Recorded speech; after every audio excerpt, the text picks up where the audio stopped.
वक्फ कानून को लेकर आज सुप्रीम कोर्ट में अहम सुनवाई है और इसकी याचिका दाखिल करने वाले तमाम लोग हमारे साथ में मौजूद हैं। कहाँ से आए हैं? सर, याचिका दाखिल की है आपने, कैसे क्या पॉइंट रखे गए हैं इसमें?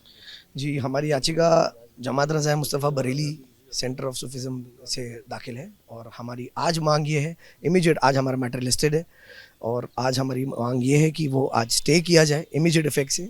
जो बाद में डिसाइड होगा कि कॉन्स्टिट्यूशनल है नहीं है तो सुप्रीम कोर्ट डिसाइड करेगा और हमें यकीन है कि अनकॉन्स्टिट्यूशनल डिक्लेयर होगा। सरकार का पक्ष भी सुना जाएगा, तो कितनी उम्मीद आपको लग रही है और किस तरीके से इस कानून को गलत ठहराना चाहते हैं?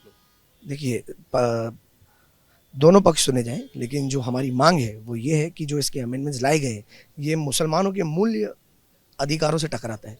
आकर ये इंटरफेरेंस है उनके अपने पर्सनल रिलीजियस को प्रोफेस करने का, ये इनइक्वालिटी है। आप देखा जाए तो ये मुसलमानों के साथ भेदभाव हो रहा है कि बाकी सबको अपना अपने धर्म को प्रैक्टिस करने का, उसको चलाने का, एडमिनिस्टर करने का राइट है, लेकिन ये इंटरफेरेंस है मुस्लिम के राइट्स के साथ। बिल्कुल, और भी याचिकाकर्ता हमारे साथ मौजूद हैं। सर, आप कहाँ से आए हैं, क्या नाम है आपका? हम जमात रज़ाए मुस्तफ़ा कोर कमेटी सदस्य दरगाह आला हज़रत बरेली शरीफ। किस तरीके के तथ्य आप कोर्ट में पेश करने वाले हैं?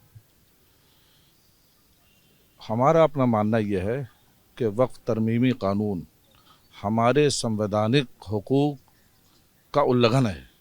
इस कानून को बहुत जल्द करना चाहिए, वापस लिया जाए। जिस तरीके से किसानों का कानून हुकूमत ने वापस लिया था, इसी तरीके से ये कानून भी वापस लिया जाए और हमें उम्मीद है सुप्रीम कोर्ट से कि हमारे साथ इंसाफ होगा। क्या पॉइंट हैं ऐसे जो आप कोर्ट के सामने रखना चाहते हैं और किस तरीके से हितों का हनन होगा आप लोगों को? अच्छा, वक्फ तरमीमी कानून की ज़रूरत क्या पेश आई हुकूमत को, ये बताइए। क्या ज़रूरत पेश आई कि वक्फ तरमीमी कानून बना दिया, वक्फ बिल ला के वक्फ तरमीमी कानून बना दिया? क्या ऐसी परेशानी आई, ऐसी समस्या आई जिसकी वजह से वक्फ कानून बनाया गया? बताइए। कुछ नहीं है, ये सब एक इनकी प्री प्लानिंग साजिश है। अरे, जो वाकिफ़ अपनी ज़मीन दे रहा है उसकी मंशा, उसकी नीयत ही है कि गरीबों को इसका सहारा मिले, यतीम बेसहारों को इसका सहारा मिले, वो इससे उनको मदद मिले। जो भी ज़मीन आप ही अगर वक्फ करेंगे तो क्या सोच के करेंगे? कुछ तो नीयत होगी आपकी।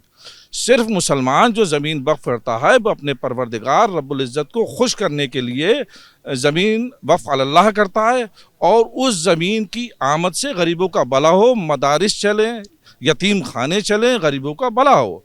सरकार आज़म सल्लल्लाहु अलैहि वसल्लम के दौर में हज़रत उस्मान गनी रज़ी अल्लाह ताला ने एक पानी का कुआं, उस दौर में पानी की बड़ी किल्लत होती थी, बड़ी परेशानी होती थी, पानी की बड़ी समस्या थी, तो कुआं ख़रीद कर वो वक्फ किया मुसलमानों के लिए ताकि उससे लोग पानी पिएँ और उससे फ़ायदा इस्तिफ़ादा हासिल करें। ऐसी क्या ज़रूरत आ गई, समझ में नहीं आ रहा कि हुकूमत की क्या मंशा है। क्या लग रहा है आपको कोर्ट का क्या? धर्म के नाम पर सिर्फ मुसलमानों के पास ही उनकी वक्फ अमलाक नहीं है, बल्कि जितने भी धार्मिक संस्थान हैं सबके पास लैंड है, यहाँ सबके पास ज़मीनें हैं।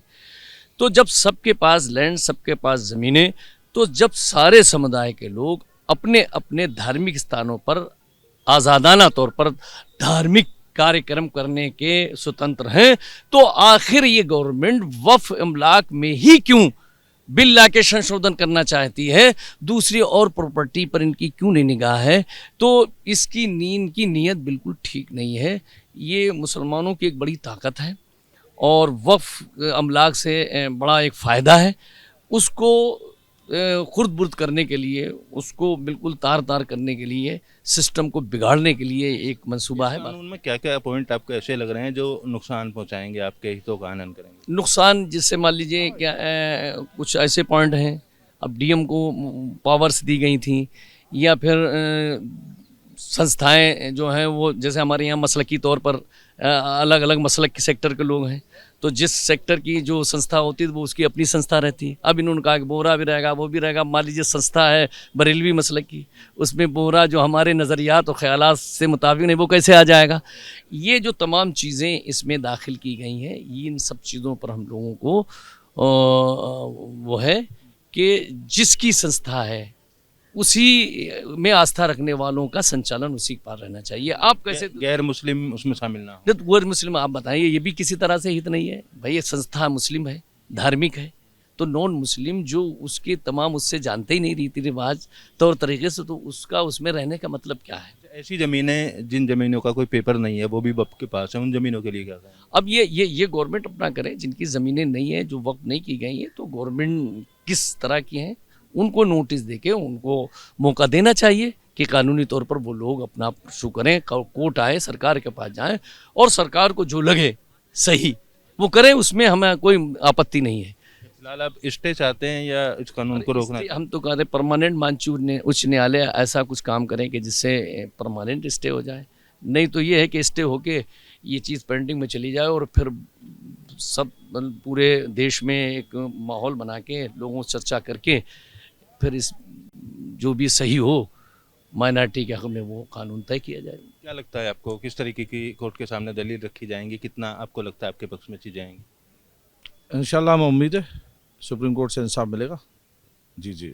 और जो असल वक्फ है, वक्फ की मंशा, वाकई मंशा हमारे वकला सुप्रीम कोर्ट के सामने रखेंगे तो उम्मीद है इंशाल्लाह सुप्रीम कोर्ट हमारी बात मानेगा। तो इसमें संशोधन हो तो किस तरीके के तथ्य आप चाहते हैं कि जो अगर संशोधन कानून में किया जाए? संशोधन हो, संशोधन की आवश्यकता ही क्या है, और अगर संशोधन हो तो उसको देखा जाए। पर असल में वक्फ जो है मुसलमानों ने किया है, तो मुसलमानों से की मंशा पूछी जाए, उलमाए इकराम की मंशा पूछी जाए। जब हम लोग मुस्लिम राज़ी ही नहीं है, आज पूरे हिंदुस्तान में आप देखिए बड़े बड़े उलमाए इकराम हो, खानकाहों के सज्जादा नशीन हो, मदारिस के मुदर्रिसीन हो या हमारे अकाबिर उलमा हो, इस वक्फ से कोई भी खुश नहीं है। सारे उलमा इकराम की एक टीम बनाई जाए, हुकूमत के चाहिए कि ज़िम्मेदार बड़े उलमा की एक टीम बनाई जाए और उनसे मंशा पूछी जाए, उसके तहत अगर कुछ तरमीम करना चाहें तो कर सकते हैं। लेकिन मुसलमानों के अकाबिर उलमा की रजामंदी के बाद जब वक्फ हमारा है तो हम ही खुश नहीं है, तो तुम ऐसा कानून क्यों बना रहे हो? क्या आवश्यकता है आपको ऐसा कानून बनाने की जिससे हम लोग ही खुश नहीं है? आपको क्या गलत लगता है इसमें? जिसके हित में कानून बनाया गया है, वक्फ तरमीमी बिल लाया गया है, तो जिनके मफाद के लिए लाया गया है, तो साहिब मफाद ही जब इस बिलों से खुश नहीं है, मैं ये समझता हूँ कि ये हुकूमत की एक गंदी पॉलिसी ये है कि मुल्क में जो बेरोज़गारी और भ्रष्टाचार चल रहा है उससे दिमाग भटका करके हुकूमत जो है इन मुद्दों पर ला करके दोनों समुदाय के लोगों को फंसाना चाहती है, उनका वक्त बर्बाद करना चाहती है, ताकि कौम और अवाम, हिंदू या मुसलमान, हुकूमत का जो भ्रष्टाचार है इस पर नज़र न डाल सके। महंगाई है और इस तरीके से बहुत सारी चीज़ें ऐसी हैं जिस पर उंगली उठाना चाहिए, और जब लोग इधर उधर बातों पर लग जाएंगे तो हुकूमत जो है बिल्कुल अपने आप में साफ़ सुथरी नज़र आएगी। फिर लोग देखिए तमाम लोग हैं, याचिकाकर्ता हैं, इनका कहना है कि सुप्रीम कोर्ट से इनको उम्मीद है इनके पक्ष में फैसला आएगा। फिलहाल अपनी अपनी दलील लेकर तमाम याचिकाकर्ता सुप्रीम कोर्ट पहुंच चुके हैं। वीडियो जर्नलिस्ट विकास राय के साथ अमित चौधरी, न्यूज़ नेशन, दिल्ली।